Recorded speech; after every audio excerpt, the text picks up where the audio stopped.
Today we are making another blind book TBR card for the year of 2024. We did this last year and we had so much fun with it. Basically, we picked 12 books from our physical TBR that we want to have read by the end of the year, and every single month we're gonna blind pick one to read. Since we did already film our January TBR, we will be blind picking one today once we're done wrapping them. But we do have a lot of them to go through, so we're just gonna go ahead and show you what we have picked out first. Up first, we have The Way I Used to Be by Amber Smith. This one has been on my shelf for so freaking long. I know this one is like super heavy though, and I think that's why I haven't picked it up. The top says, I want to get as far away from the past as possible, be as different from that girl as I can. Told in 4 parts, freshman, sophomore, junior, and senior year, this productive debut reveals the deep cuts of trauma, but it also demonstrates one young woman's strength as she navigates the disappointment and unbearable pains of adolescence, of first love and first heartbreak, all while learning to embrace a power of survival she never knew she had hidden within her heart.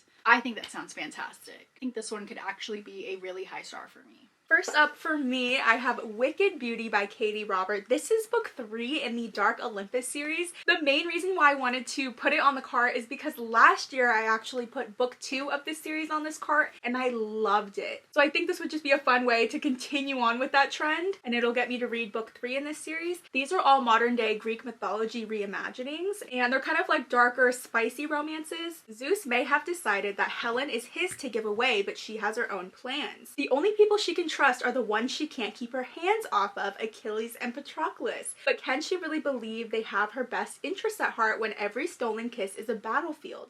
A scorchingly hot modern retelling of Achilles, Patroclus, and Helen of Troy. This is gonna be so good. I didn't love Neon Gods, but like I said, I loved Electric Idol, so I'm ready for this one. I think I would be excited any month that I got this, actually. Another one I have is The Therapist by B.A. Paris. I know this is a really popular mystery thriller, and I did enjoy Behind Closed Doors by this author. Nothing is deadlier than discretion. Alice and Leo have just moved in together to The Circle, a gorgeous gated community in London, but when Alice tries to get to know their neighbors, she discovers a devastating, grisly secret about her new home and begins to feel a strong connection with Nina, the therapist who lived there before. Alice becomes obsessed with trying to piece together what happens, but none of her new neighbors want to talk about it. Soon it becomes clear to Alice that things are not at all as they seem. I think the plot sounds really great. I think this is a good mystery thriller, and I'd be happy to get it any month.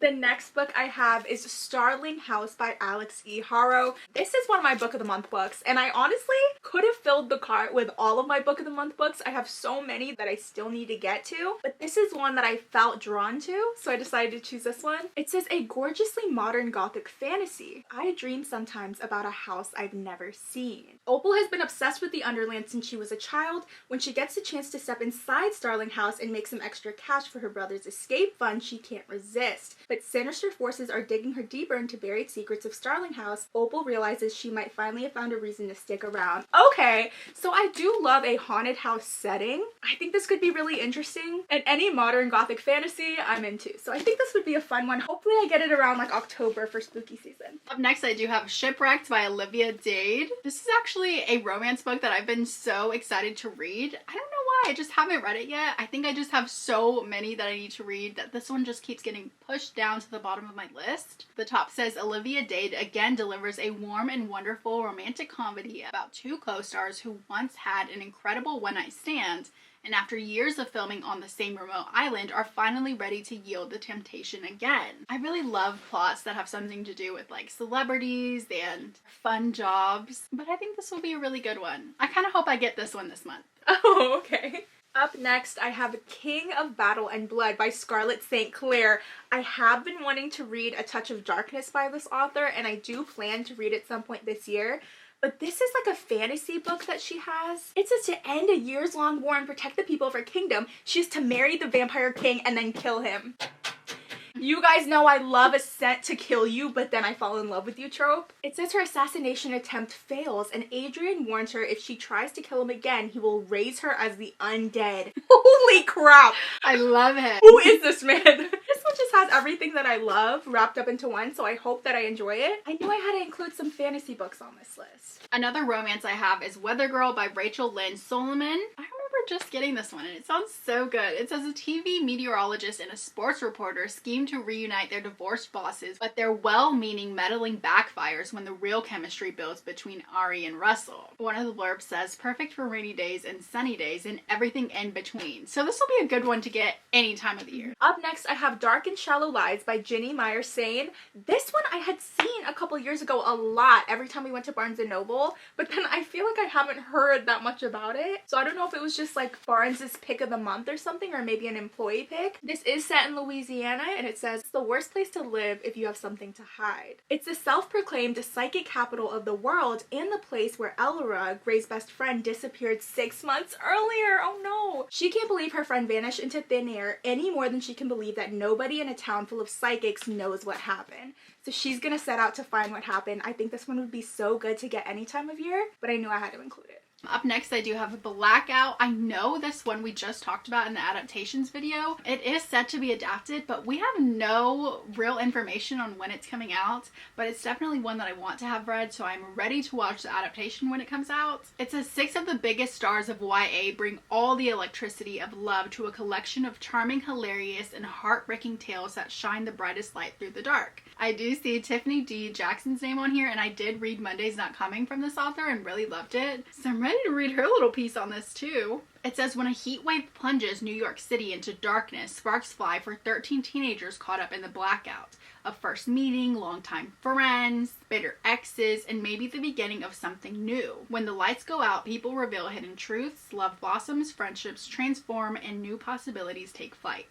I think it sounds amazing, and it is a short read, so hopefully I get this one whenever I pick really thick books. That's true. So it's like a nice short one. Yes. Next, I have Call Me By Your Name by Andre Aciman. I mean, come on. This one, I need to read it so I can watch the film adaptation.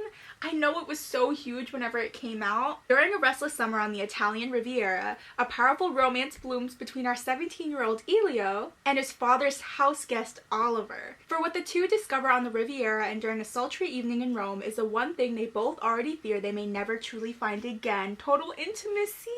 This just sounds like the cutest little romance story, and I just can't wait to read it so I can watch the freaking adaptation. I love Timothée Chalamet. Ooh, I do. Up next, I do have The Cheerleaders by Kara Thomas. This is probably one of the first few books I owned and put on my shelves. I know it is a YA mystery thriller, and I do tend to love those. The back says there are no more cheerleaders in the town of Sunnybrook. First, there was the car accident, not long after the murders happened, and Monica's sister was the last cheerleader to die. Whatever happened 5 years ago isn't over. Some people in town know more than they're saying, and somehow Monica is at the center of it all. Okay. Drama. That does sound interesting. Riley Sager wrote a blurb and it says a little bit Riverdale and a little bit Veronica Mars. Okay. I hope that's exactly what I get from this book. Up next, I have Skin of the Sea by Natasha Bowen. This is a YA fantasy I have had on my radar for a while. Simi prayed to the gods once. Now she serves them as a mermaid, collecting the souls of those who died at sea and blessing their journeys back home. But when a living boy is thrown overboard, Simi does the unthinkable and saves his life, going against an ancient decree. And punishment awaits those who dare defy it. Oh my god, imagine getting in trouble for saving a boy's life. I hope they date. I hope it's a little romance in there. This sounds super interesting though and has beautiful cover art, so I can't wait to read it. I don't know if there's any more books after this or if it's a standalone. I think the rest of my books are Book of the Month books. So starting off, we have A Lady Tan's Circle of Women by Lisa C. This was a historical fiction that I was so excited for, and this was a nominee for Best Historical Fiction on Goodreads. According to Confucius, an educated woman is a worthless woman. But Tan was born into an elite family haunted by death, separations, and loneliness. Her grandmother is one of only a handful of female doctors in China, and she teaches Youngzhen the pillars of Chinese medicine. I think it sounds really great, and I'm also hoping I do get some new information about Chinese medicine. I think a lot of times we look at like pills and stuff for the answers, and I feel like there's a lot of good natural remedies. So I'm hoping maybe I can get some information about that in this book. Up next, I have Dry by Neil and Jared Schusterman. I have yet to read any Jared Schusterman. I know you read Roxy, which includes him, but it's basically Neil Schusterman working with his son on a bunch of books, which I think is so cool. This book, Dry, he did talk about when we went to the book signing for Gleanings. It's basically about a drought that happens in California and like no one knows what to do, which is terrifying. Suddenly, Alyssa's quiet suburban street spirals into a war zone of desperation, neighbors and families turning against one another in the hunt for water. When her parents don't return and she and her brother are threatened, Alyssa has to make an impossible choice if she's going to survive. Tell me that doesn't sound incredible. Like, what is gonna happen? And his writing, I know I'm in love with, so I can't wait to see how he writes with his son. Up next, I have 13 by Steve Kavanaugh. Early on in this whole journey, there was a few of you guys who had recommended this book to me. I still haven't read it yet, but it's getting done this year. It says the serial killer isn't on trial. He is on the jury. I remember. This one sounds so good. The trial of the century. A famous movie star is accused of murdering his wife in their Manhattan home, and defense lawyer Eddie Flynn believes his client is innocent and the real killer is still out there. But he doesn't just face a ruthless prosecutor and a mountain of evidence. There's someone on the jury with his own plans. Juror Joshua Kane has been preparing for this moment his whole life. He has the best seat in the house, and he killed to be there. Now he'll stop anyone who stands in his way. That's gonna be so good. That's crazy. I think this will be a great mystery thriller to read. Up next, I have Death in Her Hands by Otessa Moshfegh. I mostly wanted to put this on the cart because I had started it last year, and I don't know what happened. I just didn't end up finishing it. However, I want to because I do love her writing, and I don't think I read enough to really get into the story. It says it's a triumphant blend of horror suspense and pitch black comedy. Death in Her Hands asks us to consider how the stories we tell ourselves both reflect the truth and keep us blind to it. Once again, we're in the hands of a narrator whose unreliability is well earned and the stakes have never been higher. See, her books are just her mind. It's something else. I can't wait to read it. I don't know when I'm gonna get it, but whenever I do, I'm gonna force myself to finish it. Another book of the month book I have is Pretty Little Wife by Darby Kane. On the cover it says there's more than one way to end a marriage. Ain't that right? It says, shouldn't a dead husband stay dead? Lila Reddingfield lives in a college town, but not everything is what it seems. A student vanished months ago. Now Lila's husband, Aaron, is also missing. At first, these cases are treated as horrible coincidences, until it's discovered that the student is really the third of the 3 unexplained disappearances over the last few years. With the small town in an uproar, everyone is worried about the whereabouts of the beloved high school teacher, everyone except his wife. Layla is more confused because she was the last person to see her husband's body, and now it's gone. Ooh, Girl. wait, what? So she knows he's dead. So she's responsible. Oh my god. Up next, I have You Would Be Home Now by Kathleen Glasgow. It says, it's finally peaceful now that my wild and troubled brother is gone, and I feel guilty about loving this piece. I know that this author writes about like deeper kind of things, even though it is YA, but I love that she touches on a bunch of important things. So I can't wait to read this one. I'm sure it's gonna have to do with like grief. It says on the top, necessary, important, honest, loving, and true. So I'm just excited to read something again by this author. Her Girl in Pieces book destroyed me. It was so good. If I now were to read it, I think I'd give it 5 stars. The next one I have is The Hunting Wives by May Cobb. This one I see all the time when we go book shopping, so I want to know how I feel about it already. It says the hunting wives share more than target practice, martinis, and bad behavior in this novel of obsession, seduction, and murder. When the body of a teenage girl is discovered in the woods where the hunting wives meet, Sophie finds herself in the middle of a murder investigation and her life spirals out of control. Another book of the month book I need to read. Up next, I have The Problem with Forever by Jennifer L. Armentrout. First of all, this copy, this was from Better World Books. I won't say anything, but I don't believe Better World Books is here anymore, and this is this is a prime example. This author wrote From Blood and Ash. I liked the first book. I did not continue with the series though because it got a little too crazy for me, but I was interested because this is like a contemporary YA coming of age story. So I wanted to see how her writing differs from like that heavy fantasy series to something like this. I actually can't even read the back because the library sticker is like covering it, and I tried to remove it and it ripped the whole thing. So I don't really know what the top says. What I can read though, it says, now after years of homeschooling, Mallory must face a new milestone, spending her senior year at a public high school. But she never imagined she'd run into Ryder, the friend and protector she hasn't seen since childhood. You know what? That's actually all I need to read. There's something about that. I already know I'm gonna be all giddy because the fact that she's kind of like homeschooled and sheltered, and then she's gonna see someone who she knew and like protected her when she was young. I'm gonna eat that up, I know it. I hope it's good. Up next, I have The Love of My Life by Rosie Walsh. I have held you at night for 10 years and I didn't know your name. We have a child together, a dog, a house. Who are you? That's it. That's it. Add it to What the are list. you talking about? Up next, I have See All the Stars by Kit Frick. You guys know the only reason I picked up this book was because I read a book by this author, I Killed Zoe Spanos, last year, and it was one of my favorite books, to be honest. Here's the thing with thrifting books though, you kind of just have to accept them for they are. They were for electric, headstrong young women and Ellery's whole solar system. Now Ellery is alone, her once inseparable group of friends torn apart by secrets, deception, and a shocking incident that changed their lives forever. Now Ellery returns to Pinebrook to navigate senior year after a 2-month suspension, tormented by some and sought out by others, troubled by a mysterious note writer who won't let Ellery forget, and consumed by guilt over her not entirely innocent role in everything. Hold on. She has a role in something that happened with her friends. I don't want to read too much because I think it's going to give too much away, but this just sounds like a lot. And coming off of the writing in I Killed Zoe Spanos, I think I will like whatever this is about. So I'm not going to continue, but it started to get crazy there. My last one is Ready Player One by Ernest Cline. It's like crazy that we haven't read this yet. I know this book and the movie adaptation was like a huge thing years ago, and I actually did watch a little bit of the movie and I enjoyed it so much that I was like, okay, wait.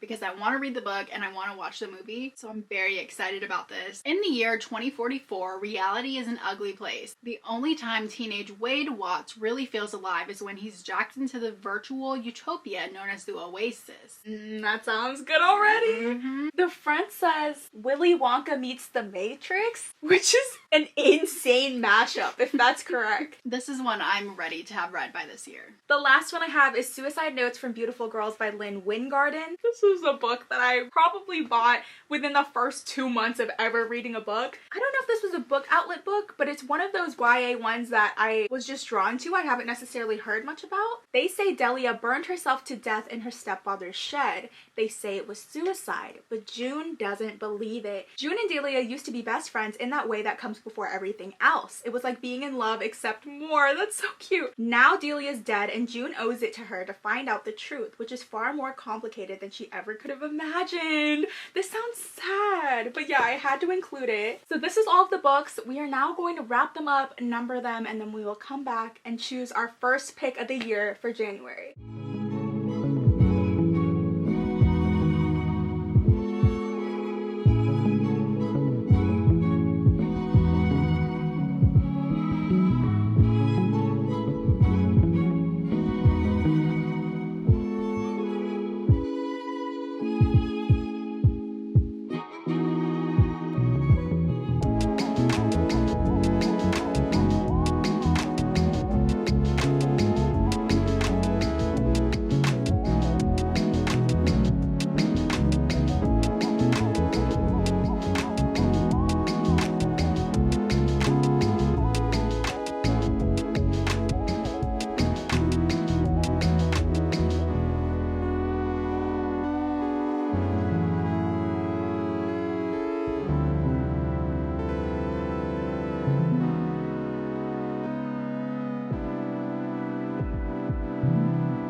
It's much later. It took us way longer than we thought it would, but we're done. We're done, and they look so good. I feel like they got an upgrade since last year. We all have the same color going. Our numbers are better displayed. We did mix the books up before we wrapped and numbered them, so we have no idea which number is which, but we're gonna go ahead and choose for each other what our January book will be. So I'm gonna pick the number for Amanda. And I'll pick for Lauren. Let's see what it is. Number 4. Oh gosh. Number 4! Okay, cute! Both have 4. Let's see what they are. Mine's kind of a thick one. First blind book of the year, you guys. Feels wrong to unwrap it since we just did it. Oh, okay. Pretty Little Wife, I got Skin of the Sea. This is the mermaid fantasy. I'm excited. I was kind of hoping to get this in like October, but Oh, it's fine. it's alright. I feel like you had a lot of mystery thrillers in here though. I'm sure you'll get one for October as well. This isn't a bad pick. I love a good YA quick read. So yeah, these are our January blind books. We will add these books to our already existing January TBR. But yeah, that's pretty much how this cart is gonna work for the rest of the year. Every TBR video, we will go ahead and wheel this bad boy out and blind pick for each other. That's pretty much it for today's video. We highly recommend making one of these because it's a great way to just get through some of those books you keep putting at the bottom of your list, but you want to eventually read. Yeah, we're so happy to have our new cart for the year. That's pretty much it for today's video though. Let us know in the comments some books that you want to read this year. Also make sure to join our book club if you haven't already. We will be reading Ruthless Vows by Rebecca Ross this month. That link is in the description. Also make sure to like and subscribe if you haven't already, and we will see you guys next time.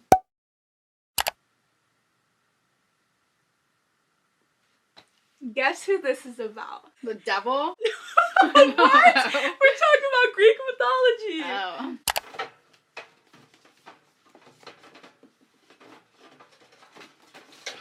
Right here.